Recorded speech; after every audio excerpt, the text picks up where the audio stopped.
من أين؟ والله من اليمن، من تهامه. وفيما خروجك إلى هذا الخلاء وأنت على هذه الحال؟ وأنت ما دخلك؟ خرج دور لي شلة ومسافروا رايح يترزق الله. أسأل عن الديار وأهلها. والله الديار وأهلها هم في أسحال، لا كهرباء لا مويه لا مدارس، لما الأفاريت بينه وبين الموت شبر. وما ذاك؟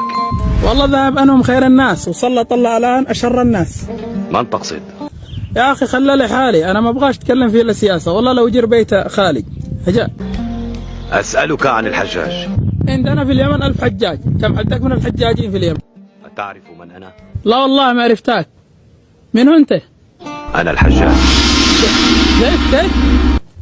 تعرف مين معك؟ لا. أنا حسن بخيت اللي يمثل مأزير سالم أحيانا وأنتره. قرح دماغه وسمونه مجنون بني إجل. خذ هذا